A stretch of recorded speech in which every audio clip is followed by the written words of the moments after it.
diferencias entre el Antiguo y el Nuevo Testamento y el Antiguo y el Nuevo Pacto. Lo primero que tenemos que tener claro es que el Antiguo Testamento no es lo mismo que el Antiguo Pacto y que el Nuevo Testamento no es lo mismo que el Nuevo Pacto. Dios estableció la ley de Moisés, es decir, el Antiguo Pacto, y ese Antiguo Pacto estaba dentro del Antiguo Testamento. Y el Antiguo Testamento empieza con el libro del Génesis, y estableció la ley de Cristo o el nuevo pacto dentro del Nuevo Testamento. Entonces, el Antiguo Testamento es un conjunto de libros sagrados inspirados por Dios y es uno de los medios más importantes a través del cual se ha dado a conocer a nosotros. Recopila géneros literarios que se escribieron a lo largo de varios siglos por distintos autores que escribían, porque realmente el autor de la palabra es el Espíritu Santo. Se encuentran textos de historia, narraciones, poemas, profecías, oráculos, cartas. Se le conoce también como Tanakh y ese Antiguo Testamento está compuesto de 39 libros, presentan la creación del mundo, la vida de los patriarcas, los reyes, los profetas, la historia del pueblo hebreo, la evolución de la ley judía antes del nacimiento de Jesús y fue escrito principalmente en hebreo, aunque hay partes escritas en arameo también. El Antiguo Testamento consta de la siguiente estructura. El Pentateuco comienza con la creación del mundo, culmina con la muerte de Moisés. Es el conjunto de libros como Torá, que significa ley, porque establece normas que rigen al pueblo elegido, al pueblo judío. Y el Pentateuco son los primeros 5 libros de la Biblia: Génesis, Éxodo, Levítico, Números, Deuteronomio. Están los libros históricos que relatan la historia del pueblo judío desde la muerte de Moisés hasta la vida de la reina Esther. Y son los libros de José, Jueces, Ruth, Primera y Segunda de Samuel, Primera y Segunda de Reyes, Primera y Segunda de Crónicas, estas de Nehemías y Esther. Están los libros poéticos o sapiensales, que son libros de sabiduría que narran temas de educación en la fe, la relación con Dios. Son 7 libros: Job, Salmos, Proverbios, Eclesiastés y Cantar de los Cantares. Y están los libros proféticos, que son los libros que profetizan la llegada del Mesías. Los libros de esos profetas están divididos de acuerdo con la extensión de los textos, en profetas mayores, que son 6 libros, y profetas menores, que son 12 libros. Profetas mayores: Isaías, Jeremías, Lamentaciones, Ezequiel y Daniel. Y profetas menores: Oseas, Joel, Amós, Abdías, Jonás, Miqueas, Nahum, Habacuc, Sofonías, Ageo, Zacarías y Malaquías. Eso es el Antiguo Testamento. El Nuevo Testamento es el nombre que recibe la segunda parte de la Biblia cristiana, en la cual se condensa la vida y el mensaje de Jesucristo, los relatos de las primeras comunidades cristianas, las cartas pastorales de los apóstoles que forjaron las orientaciones, las visiones de la iglesia.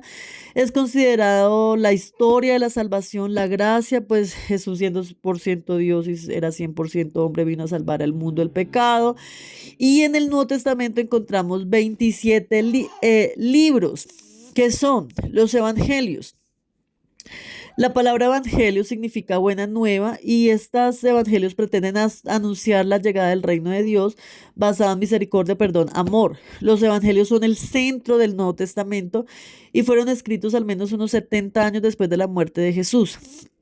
El más antiguo es el de Marcos, y cada evangelio revela una característica de Jesús. Entonces, el evangelio de Mateo revela a Jesús como rey, el de Marcos revela a Jesús como siervo, el de Lucas revela a Jesús como hombre y el de Juan revela a Jesús como Dios. Los libros sobre la formación de la iglesia primitiva y las cartas pastorales son explicados en los libros de los Hechos de los Apóstoles, escritos por Lucas. Es el único de los evangelistas que no conoció a Jesús personalmente antes de su pasión, y durante este periodo los apóstoles se esparcieron por el mundo conocido y difundieron el evangelio en diferentes comunidades. Cada cierto tiempo, Pedro, Santiago, Juan, Judas, hermano de Santiago, y especialmente Pablo, escribieron cartas pastorales a las comunidades que fundaron a fin de orientarlas en la fe y resolver, digamos, dudas y problemas, dificultades que se iban presentando en las congregaciones. Entonces está Hechos de los Apóstoles, está la carta a los Romanos, está Corintios, primera y segunda carta a los Corintios, carta a los Gálatas, carta a a los Efesios o libro de Efesios, libro de Filipenses, Colosenses, primera y segunda de Tesalonicenses, primera y segunda de Timoteo, está Tito, Filemón, Hebreo, Santiago, primera y segunda de Pedro, primera, segunda, tercera de Juan y carta de Judas. Están las profecías. El Nuevo Testamento culmina con el libro más polémico, el cual ha sido objeto de toda clase de análisis e interpretaciones, que es el Apocalipsis, o en griego Apocalipsis, que significa descubrimiento, revelación, y ese libro descubre asuntos que se mantuvieron secretos por siglos, pero que hoy revelan los acontecimientos que están sucediendo y que van a suceder en el futuro y que tienen que ver con el final de los tiempos, la segunda venida de Cristo, el reino milenial de Cristo y esa tierra nueva y vida nueva que vamos a tener. El antiguo pacto. El antiguo pacto nace con la ley de Moisés o la ley mosaica y se refiere a esos 10 mandamientos que Dios entregó a Moisés en el Sinaí, poco después de haber liberado al pueblo de Israel. En el desarrollo de la historia bíblica, la ley de Moisés llegó a abarcar no solamente 10 mandamientos, sino 603 estatutos, preceptos, direcciones, y ese antiguo pacto se trataba de obedecer la letra. Se trataba de que Dios le hablaba desde afuera a los patriarcas y estos, o esos patriarcas, les instruían al pueblo a través de Dios. Se compone de los 10 mandamientos, se compone de las ordenanzas, se compone de un sistema de oración que incluía el sacerdocio, el tabernáculo, las ofrendas, las fiestas.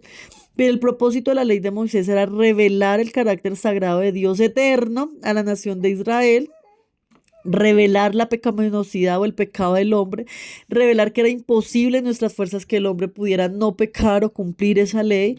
Y esa ley o ese antiguo pacto no proporcionaba la salvación para el pueblo, ya que eran obras de la ley que ningún humano podía cumplir en sí y que no nos iban a justificar delante de Dios. Entonces, en sí, el antiguo pacto era que Dios se relacionaba con el hombre a través de leyes y estatutos y cuando le quería hablar, le hablaba desde afuera.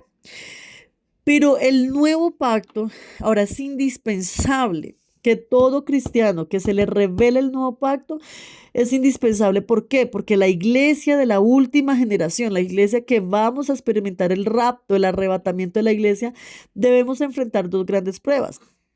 Y no solamente recibir la salvación, permanecer en salvación, sino calificar para el arrebatamiento. Entonces, si bien la salvación es un regalo inmerecido, ser llevados por Jesús, como lo dice Juan 14:3, dice que Él se tomará a sí mismo.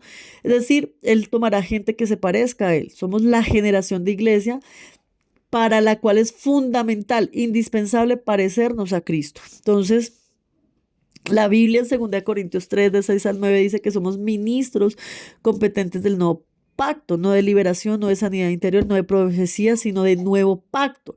Entonces, no es el tiempo de aferrarse a aquella o a esta doctrina, sino que la única doctrina del Evangelio del Cristo es el nuevo pacto. En Mateo 28 dice Jesús: esta es mi sangre del nuevo pacto. Y en 2 Corintios 3, 6, 8, como decíamos, dice que somos ministros de ese nuevo pacto. Entonces en Colosenses 1, 26, 27 dice que había un misterio que Dios guardó desde tiempos antiguos y que ese misterio es Cristo en nosotros. Es decir, antes de Cristo estábamos en delitos y en pecados, nuestro espíritu estaba muerto y al no tener comunión con Dios, gobernaba el viejo hombre, la vieja naturaleza.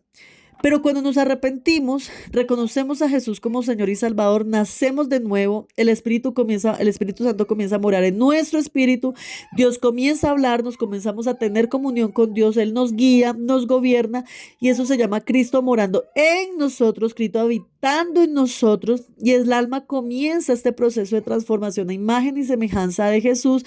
Eso se llama nuevo pacto, donde el Señor comienza a hablarnos a nuestro espíritu, a guiarnos, a gobernarnos, a parecernos a Él.